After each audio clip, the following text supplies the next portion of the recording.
Hello students, welcome to e-classes of P.N. Amerse High School. Hope you all are fine and safe at your home. Today we are going to start our new chapter, that is chapter number 4, parts and wholes. Before we start our chapter, let us revise about what is fraction, numerator and denominator. Now students, what is fraction? A fraction represents part of a whole when something is broken up into a number of parts. The fraction shows how many of those parts you have. When an object is complete, we will say it one or whole means it is complete. But if we divide the object into parts, then we can't write them in numbers. We can write them in fractions. Fractions has two parts, numerator and denominator. Our next topic is numerator and denominator. A fraction has two parts. The number on the top of the line is called the numerator. It tells how many equal parts of the whole or collection are taken.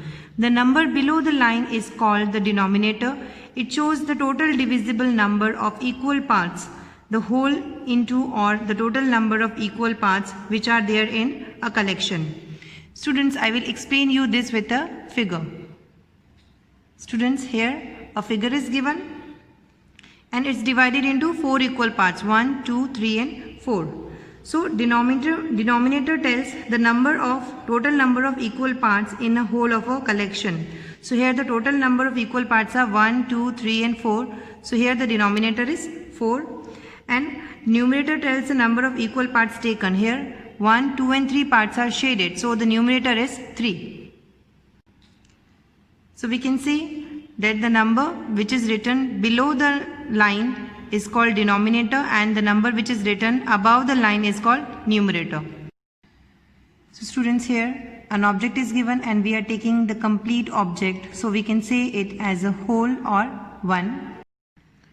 Students, here you can see the object is divided into two parts. So each equal part of a whole is called 1/2 or half part. It is expressed as 1/2 and read as 1/2 or 1/2. Here you can see the total parts are 1 and 2. So we will write 2 as here as a denominator and we have shaded one part. So we will write 1 as here numerator. Now in this figure, the object is divided into 4 equal parts.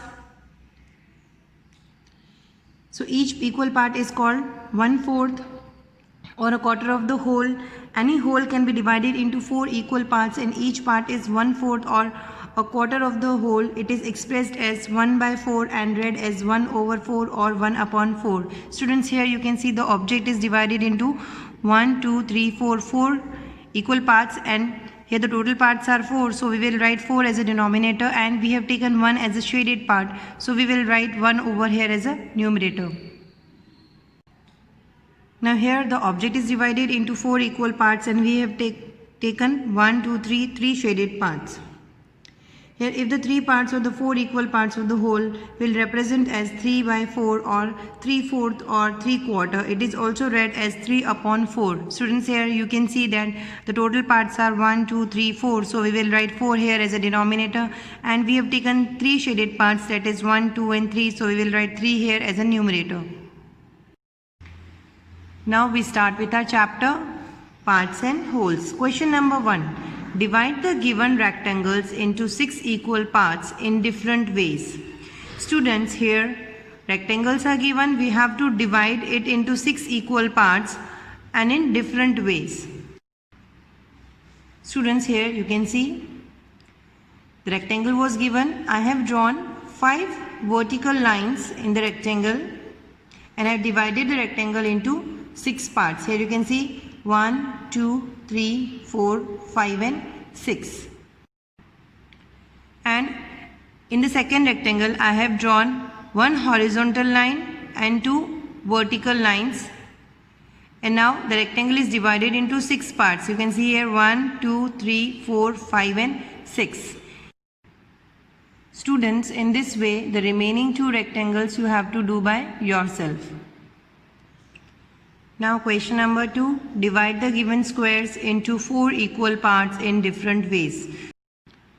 Students, here squares are given. We have to divide these squares into 4 equal parts in different ways.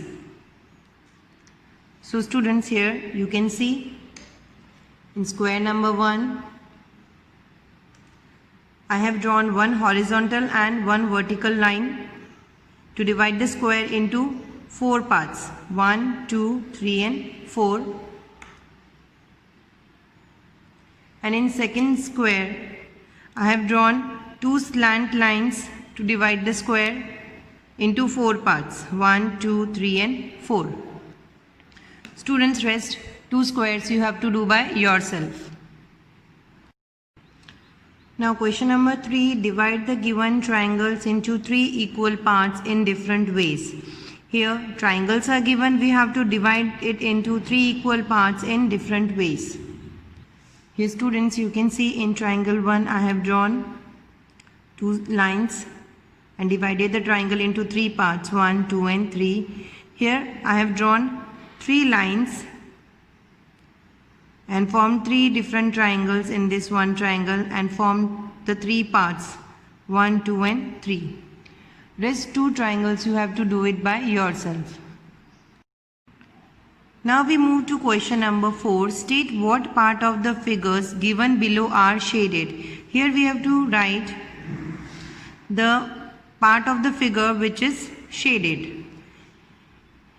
In figure number 1, here you can see a figure is given and certain parts of this figure are shaded. Now we have to write what part of the figure is shaded.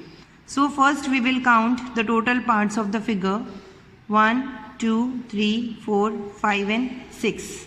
So as I have explained you earlier, the total parts we write below the line as a denominator. So we will write 6 over here, and the shaded part 1, 2 and 3 we will write above the line here as a numerator.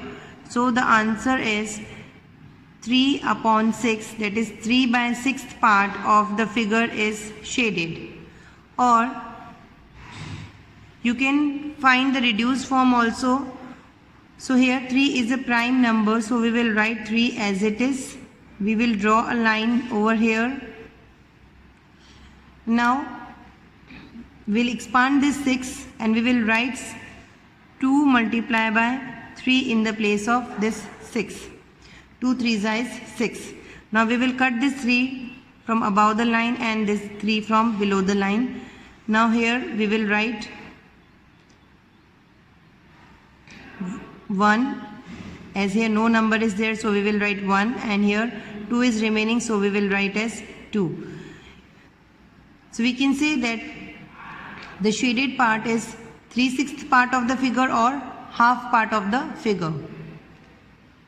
Now second one, here also again to write down what part of the figure is shaded, first we will find out the total parts, 1, 2, 3, 4, 5, 6, 7, 8 and 9. So here the total parts are 9, so we will write 9 below the line, and the shaded parts are 1 and 2. So we will write 2 above the line. So 2 by 9th part of the figure is shaded.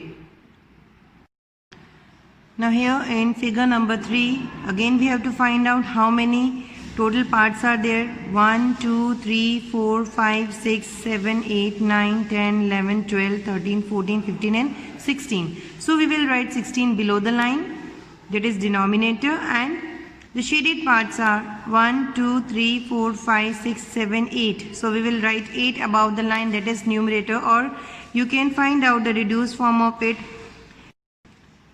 Here in the place of 8 we will write 2 2s are 4, 4 2s are 8, and here we will write 2 2s are 4, 4 2s are 8, 8 2s are 16, and we will cut this 2 from above the line and 2 from below the line.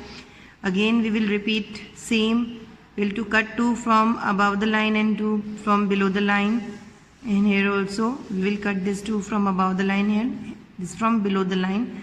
So here no number is there above the line, so we will write 1, and below the line 2 is there, so we will write 2. So we can see that the shaded part is 8/6 part or half part of the figure. Students, now figure number 5. Here you can see the figure is given but the parts are not given. The total parts are not given. So first we have to draw the total parts. So students, in this way you have to draw the parts.